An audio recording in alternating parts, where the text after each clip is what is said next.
Hello everyone, this is agri videos और आज की वीडियो का टॉपिक है सीड्स। इसमें हम जानेंगे डिफरेंट टाइप ऑफ सीड्स के बारे में। Breeder seed, foundation seed, certified seed जैसे कॉन्सेप्ट को समझेंगे। डिफरेंट कलर के टैग्स का कॉन्सेप्ट हम समझेंगे और in relation to all this हम सप्लाई चेन को कैसे रेगुलेट कर पाते हैं इस तरीके की सीड्स के साथ, उस पूरी प्रोसेस को हम इस वीडियो में आज देखने वाले हैं। So let's begin. सबसे पहले हम आगे बढ़ें, समझना ज़रूरी है कि सीड क्या है। डेफिनेशन की तरफ जाएँ तो ये फर्टिलाइज्ड मैच्योर ओव्यूल होता है जिसमें कि एम्ब्रायोनिक प्लांट होता है जिसको फूड स्टोर हाउस के साथ अवेलेबल कराया जाता है with a protective coat by the plant naturally. अगर किसी प्लांट में सीड है, कुछ इस तरह का सीड में इंपॉर्टेंट स्ट्रक्चर्स रहते हैं। एक होता है शूट पार्ट जो डेवलप करता है, उसे कहते हैं प्लूमूल, जो कि शूट पार्ट को डेवलप करता है। एक है रेडिकल जिससे आगे चल के रूट बनती है। आर से रूट और रेडिकल और पी एस करके आप इसे रिमेम्बर कर सकते हैं निमोनिक से। सीड कोट होता है एक जिसको टेस्टा कहते हैं इनिशियली, और सीड लीफ जो बनती है वो होती है कॉटलेट। बात करें हम मोनोकॉट और डाइकॉट सीड की, तो एग्जाम्पल के साथ जैसे कॉर्न सीड और बीन सीड का एग्जाम्पल है हमारे पास। एक होता है सीड कोट जो कि प्रोटेक्टिव कवर है। मोनोकॉट में आप ये देख सकते हैं इस तरीके से हाईलाइटेड है। और डाइकॉट में इसके दो पार्ट्स इसमें दिखाए गए हैं, टेस्टा और टेगमेन। ठीक है, इसकी एक सेपरेट वीडियो है जिसमें मैंने मोनोकॉट और डाइकॉट सीड को डिटेल में डिस्कस किया है, आप उसे रेफर कर सकते हैं बाकी डिटेल्स के लिए। अगला बात करते हैं हम एम्ब्रायो की। एम्ब्रायो होता है डेवलप करता है नई प्लांट में डेवलप करता है। डाइकॉट में बात करें तो डिफरेंट डिफरेंट पार्ट्स इसमें डिफाइन किए गए हैं। इसकी प्लूमूल है, पिकोटाइल है, हाइपोकोटाइल है, रेडिकल क्या है, कॉटलिडन क्या है, उस तरीके से इसकी डिटेलिंग इसमें दी गई है। फिर एक इंपॉर्टेंट पार्ट होता है जैसे बोलते हैं एंडोस्पर्म, जो कि रिजर्व करता है फूड मटेरियल को, स्टोर करके रखता है। अंदर जो ये ओव्यूल है, मैच्योर ओव्यूल है, इसके डेवलपमेंट के लिए, इसको नरिशमेंट प्रोवाइड करने के लिए एंडोस्पर्म इसमें रहता है। ठीक है, इस वीडियो में हम जानने वाले हैं अलग-अलग तरीके के जो सीड के बारे में बोला जाता है कि ब्रीडर सीड 100% प्योर है, फाउंडेशन सीड में 99.5% प्योरिटी है। इन कॉन्सेप्ट्स को आज हम इस वीडियो में देखने वाले हैं। सो थोड़ा ध्यान से इसको चैनल के फॉर्म में, चैनलाइज्ड वे में आप इसे समझने की कोशिश कीजिए। सबसे जो बेसिक सीड होती है वो होती है न्यूक्लियस सीड। न्यूक्लियस सीड से ही सारी सीड्स आगे चल के आती हैं। ये जस्ट एक ग्लिम्स है, इसके बाद डिटेल में हम आगे पढ़ेंगे। अभी बस आप मेमोराइज कर लीजिए, आप अपने दिमाग में एक स्ट्रक्चर बना लीजिए कि किस तरीके से कौन से सीड के बाद कौन सा अगला सीड आता है। पहला है न्यूक्लियर सीड। न्यूक्लियर सीड के बाद जो ये क्लासिफिकेशन है, ये दी गई थी आईसीआईए के द्वारा, जो कि है इंटरनेशनल क्रॉप इंप्रूवमेंट एसोसिएशन। इसने चार तरीके के सीड्स को बोला है प्योर सीड्स।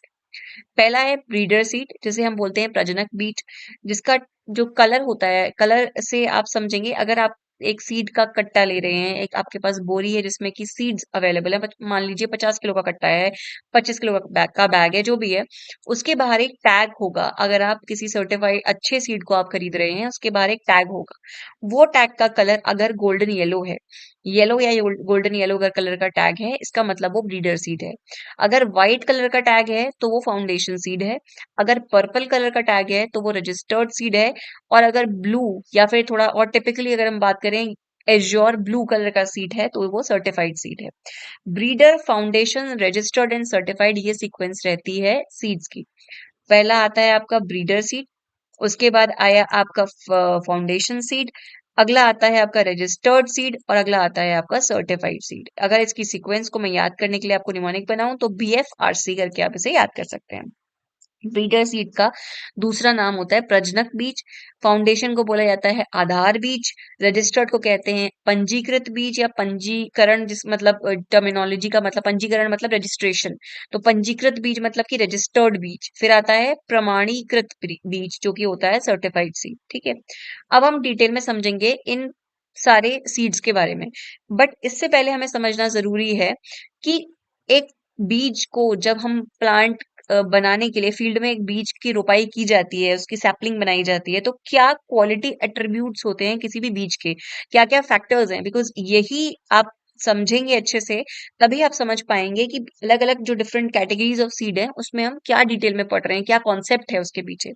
तो क्वालिटी एट्रीब्यूट्स की अगर हम बात करें, तो इम्पोर्टेंट है कि साइज़ अगर हम एक खेत में 50 केजी, फॉर एग्जांपल मैं ये बस आपको समझाने के लिए ले रही हूँ, मान लीजिए 50 केजी ऑफ सीड इसमें लग रहा है, जो कि कमर्शियल प्रोडक्शन इसका होना है, तो यूनिफॉर्म साइज उस बीज का होना ज़रूरी है। कहीं ऐसा ना हो एक सीड बहुत बड़ा है, एक सीड बहुत छोटा है। तो एक इम्पोर्टेंट क्वालिटी है सीड की, अगर अच्छी क्वालिटी का बीज है तो उसका साइज यूनिफॉर्म होगा, उसमें कोई इंसेक्ट पेस्ट डैमेज नहीं होगा, डिजीज इन्फेस्टेशन नहीं होगा। ये तो बेसिक से कॉन्सेप्ट हो गए। फिर एक इंपॉर्टेंट कॉन्सेप्ट होता है फिजिकल प्योरिटी होनी चाहिए, उसमें जेनेटिक प्योरिटी होनी चाहिए। एक हम बात करते हैं सीड वायबिलिटी और सीड विगर की। तो ये सभी क्वालिटी एट्रीब्यूट्स हैं। पहले हम समझते हैं सीड वायबिलिटी और सीड विगर के बारे में। सीड विगर क्या है, जैसे कि आप यहाँ पे देख सकते हैं, सीड विगर का मतलब होता है कि कोई भी बीज कितनी क्विकली जर्मिनेट कर रहा है, उसे हम बोलते हैं सीड विगर। और वायबिलिटी क्या है, ये है सीड की कैपेसिटी, क्या सीड वायबल है भी, मतलब कि सीड की कैपेसिटी आगे चल के हेल्दी सीडलिंग बनाने की है कि नहीं है, वो कॉन्सेप्ट है सीड वायबिलिटी का।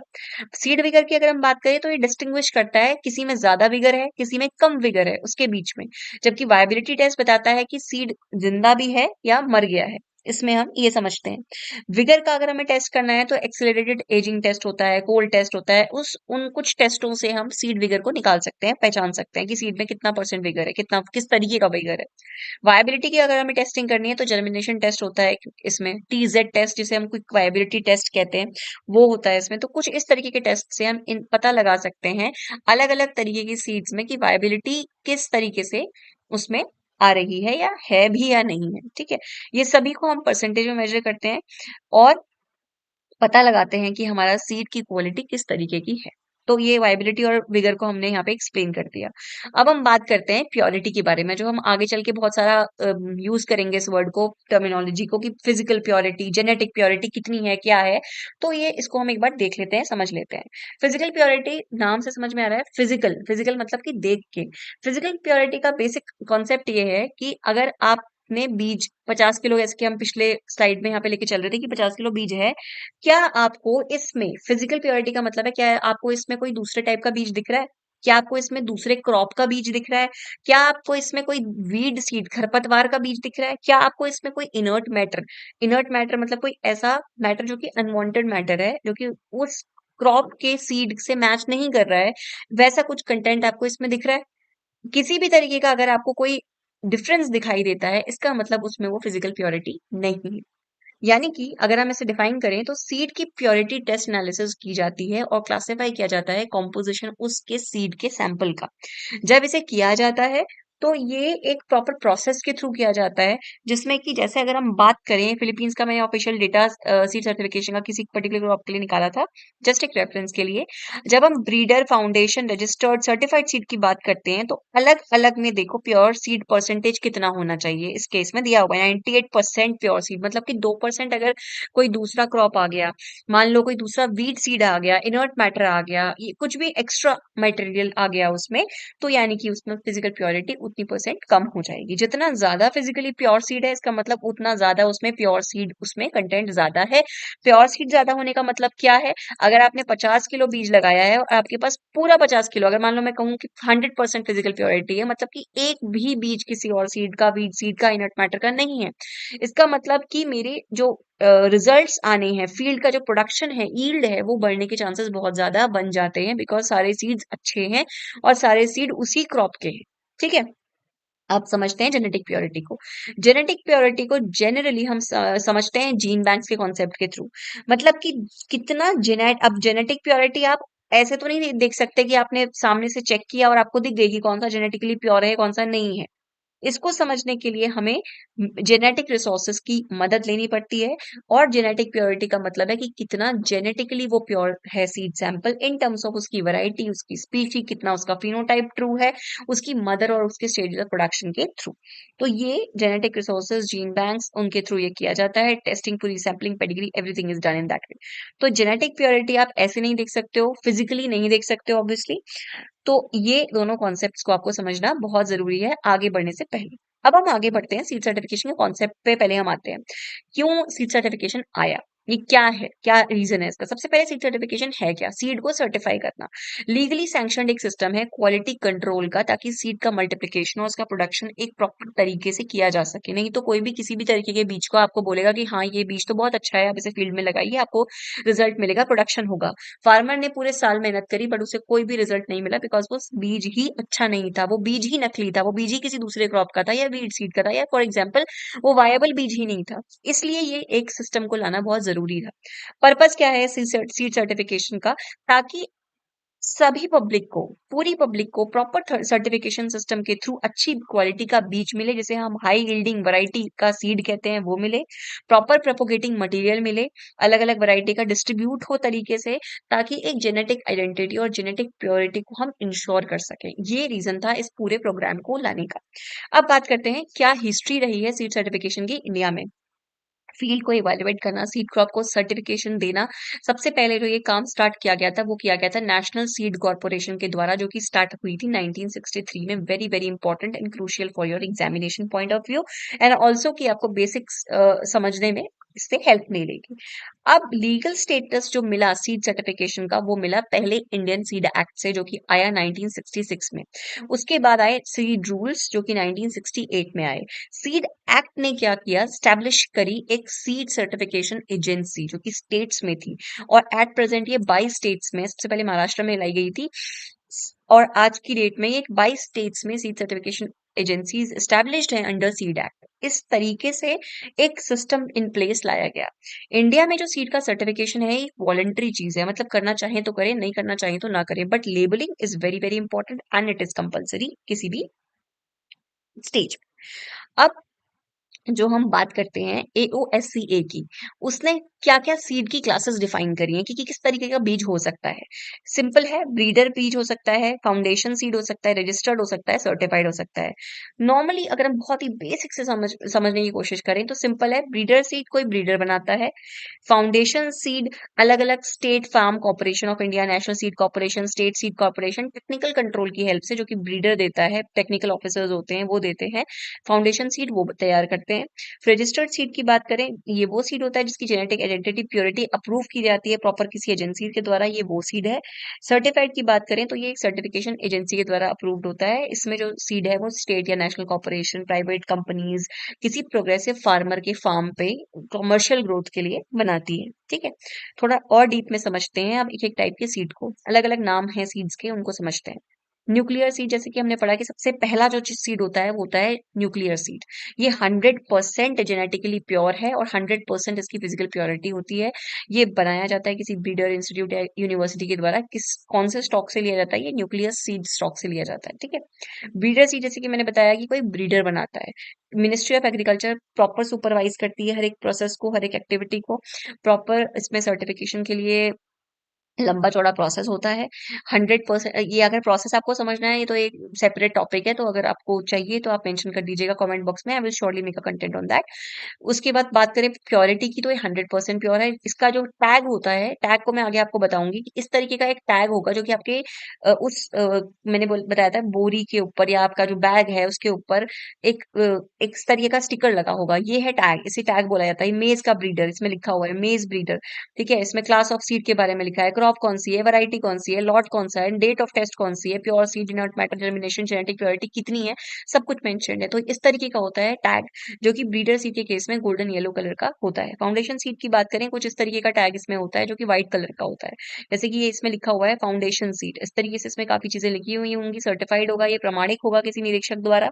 इसमें फसल कौन सी है, क्या प्रजाति है, क्या लॉट नंबर है, कितनी मात्रा में बीज है, प्रमाण पत्र नंबर क्या है, everything is done in that form. ठीक है, फाउंडेशन सीड की बात करें, ये प्रजनी है जो कि ब्रीडर सीड की प्रजनी होती है। ये पब्लिक और प्राइवेट सेक्टर में supervision, proper seed certifying agencies का सुपरविजन होता है। उसके बाद इसको प्रिस्क्राइब फीड स्टैंडर्ड के हिसाब से बनाया जाता है। रजिस्टर्ड बीज की बात करें, ये क्या है, ये प्रोजनी है फाउंडेशन सीड की। इसको हैंडल किया जाता है ताकि मेंटेन की जा सके जेनेटिक प्योरिटी और फिजिकल प्योरिटी दोनों ही स्टैंडर्ड्स के हिसाब से। इसका पर्पल कलर का टैग होता है। सर्टिफाइड सीड की बात करें, ये रजिस्टर्ड सीड ग्रोअर्स ही बना सकते हैं, प्रॉपर सर्टिफाइंग एजेंसीज के सुपरविजन में मेंटेन करते हैं seed quality minimum seed certification standards के हिसाब से। एज्योर ब्लू कलर का इसका टैग होता है, कुछ इस तरीके से इसका दिखता है सर्टिफाइड सीड। बाकी सारी चीजें सेम रहेंगी, इसमें कुछ तरीके से मेंशन रहती हैं चीजें। एक सीड आता है और जिसे बोलते हैं लेबल्ड सीड। ये होता है सीड एक्ट के अंदर, इसको लेबल, इसको नोटिफाई किया गया है लेबल्ड, जो कि मार्केट में सेल किया जाता है, that is a labelled seed. ठीक है, ब्रीडर सीड की बात हमने कर ली, डायरेक्टली ब्रीडर के सुपरविजन में बनता है। फाउंडेशन सीड का डिसेंडेंट तो ब्रीडर सीड होता है, प्री बेसिस सीड होता है, एंड उसको जेनेटिकली प्योर कंडीशंस में आगे चल के बनाया जाता है। सर्टिफाइड सीड भी डिसेंडेंट है ब्रीडर सीड का। ब्रीडर सीड के बाद फाउंडेशन, फाउंडेशन के बाद आया आपका आगे चल के सर्टिफाइड आया, तो उसको आइडेंटिटी को मेंटेन किया जाता है। अब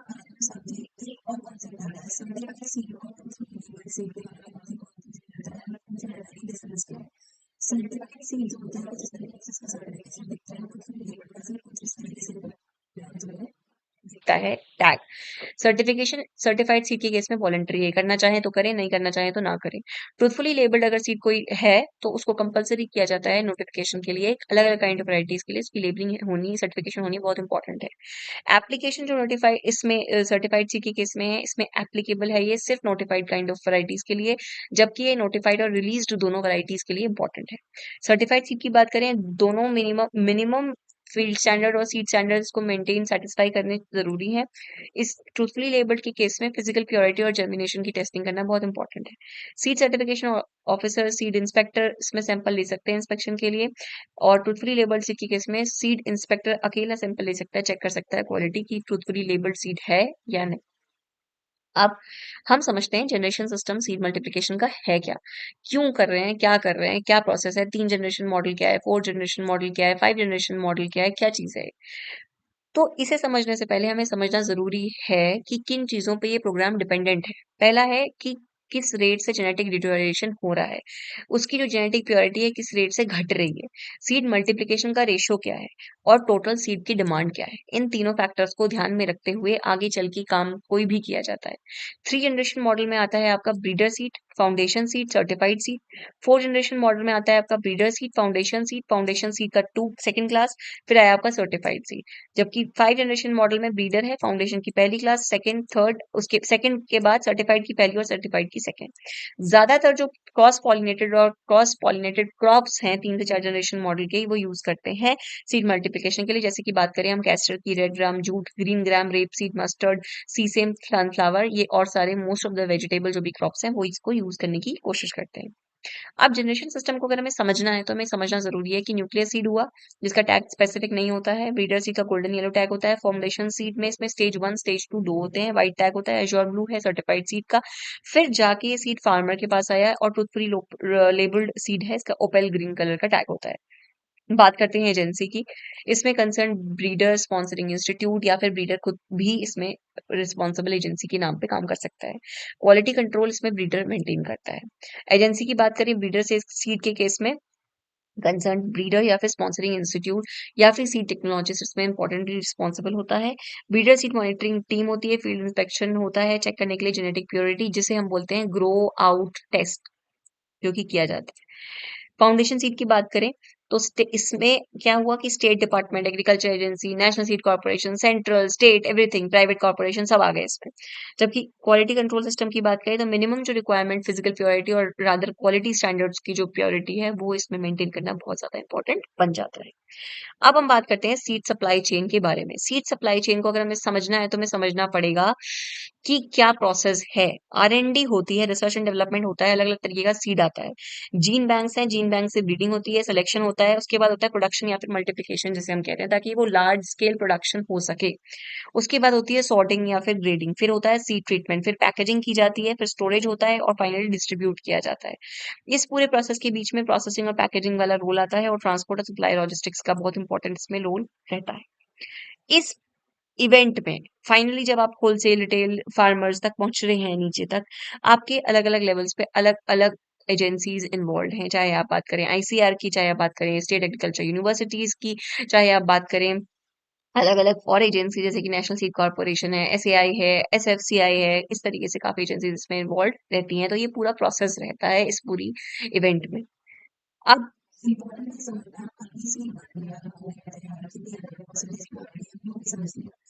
डिफरेंस कहाँ पे आता है, जो बीटर सीड है या न्यूक्लियर सीड है ये 100% जेनेटिकली प्योर होता है। फाउंडेशन सीड में 99.5% प्योरिटी है और सर्टिफाइड सीड में 99% प्योरिटी तो मिनिमम होनी ही चाहिए। क्लास को हमने यहाँ पे समझ लिया था किस तरीके से, classes of seed, nuclear seed, breeder seed, foundation seed 1 2 सब हमने समझा था, सर्टिफाइड सीड 1, सर्टिफाइड सीड 2 ये सब समझ लिया। इस पूरे प्रोसेस के बाद अब जाके फाइनली जब सीड फार्मर को डिस्ट्रीब्यूट होगा, यहाँ पे आने के बाद जो क्वालिटी कंट्रोल्स हैं वो हमें इंश्योर करना बहुत ही ज़रूरी हो जाता है। Quality controls in terms of breeder के लेवल पे, अलग-अलग सर्टिफाइंग एजेंसीज़ के लेवल पे, अलग-अलग डिपार्टमेंट्स के लेवल पे और अलग-अलग मिनिस्ट्रीज़ के लेवल पे। इसमें expert scientist, concerned breeder, concerned agencies सभी इन्वॉल्व्ड रहती हैं, तो ये एक बहुत ही रोबस्ट प्रोसेस है। सो आई होप आपको ये कंटेंट पसंद आया हो। Thank you so much for watching. Please do subscribe to this channel. अपना मोटिवेशन, अपना असिस्टेंस आप इसमें दिखा सकते हैं। आपको जो भी पॉइंट समझ में नहीं आता है या आप कोई चाहते हैं कि कोई पॉइंट और अच्छा बेटर समझाया जा सकता था, आप प्लीज़ उसे कमेंट बॉक्स में मेंशन कीजिए। I would love to hear that. Thank you so much for watching.